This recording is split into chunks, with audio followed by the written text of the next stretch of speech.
I'm Tom Huffmeister. Welcome to Elder Fire Lodges. What I would like to share with you is some of the newest ideas in the assisted living and the memory care portions of Red Maple Lodge that will be in Central Florida. Sometimes the concepts and the learning, especially in the memory care side, it came from the residents themselves and it came from the family members. Often it was listening to their challenging stories and expectations that they often had of how people lived at the lodge. For instance, in the memory care portion of the building, there was a simplicity to the space that they lived. You couldn't have striped wallpaper, you couldn't have knots in the wooden floor and such, things that they visualized in this world or saw, and their reaction to them were usually quite exaggerated. So there had to be a very simple culture to that portion of the lodge than the assisted living side, which people were much more used to. It was a higher level of decoration. It was a higher level of participation than what was kind of calmed down or pulled back a little in the memory care side of the building.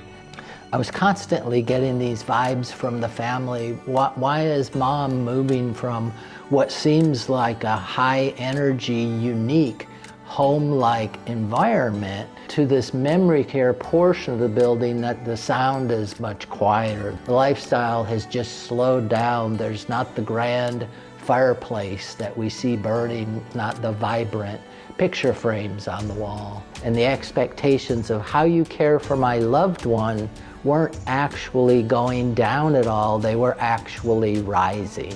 When we started designing the memory care portion of our newest building, a lot got changed and a lot of innovation started taking place within that portion of the building.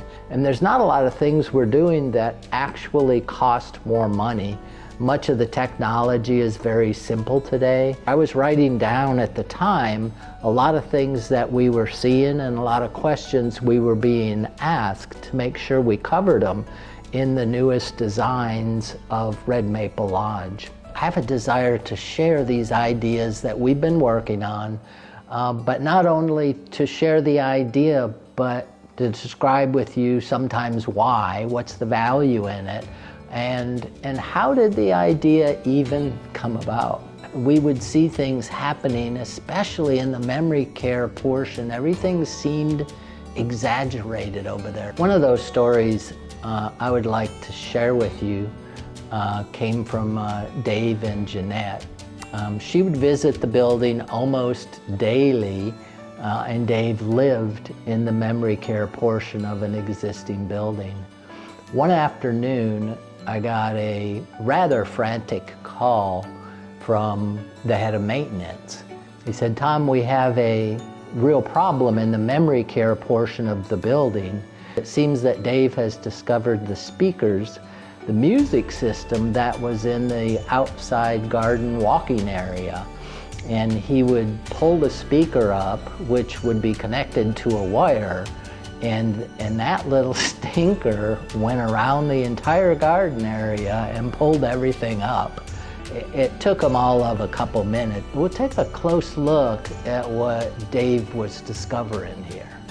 Dave, in his career, was an imaginative person. He was a discovery-based person, and those are they're sometimes the most fun people to hang out with and to care for in memory care, because they get into everything, they discover everything, and they're probably the group of thinkers that we learn the most from.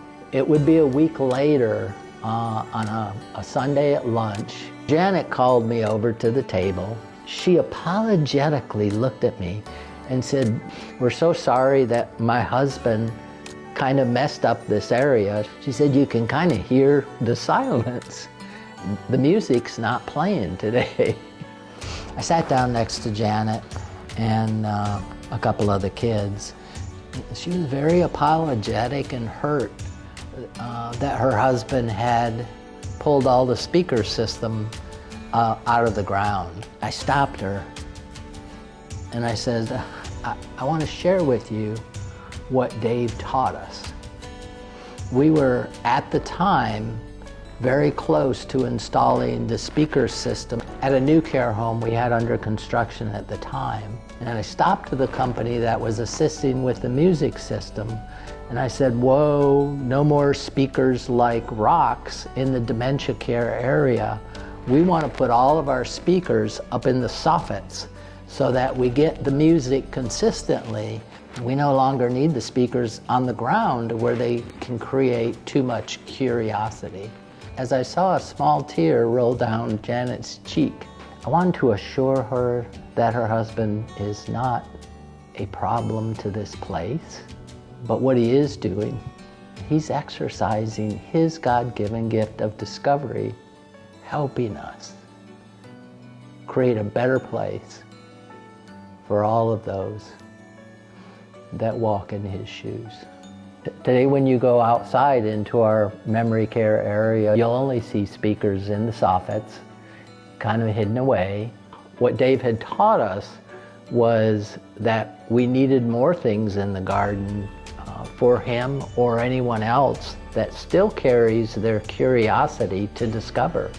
For instance, we also started putting in mailboxes in that area because the generation went out to their mailbox every day. So our staff would bring any leftover mail they happened to receive, and we would put that mail in those mailboxes all day so that Dave or anyone living in the memory care area had the opportunity to discover.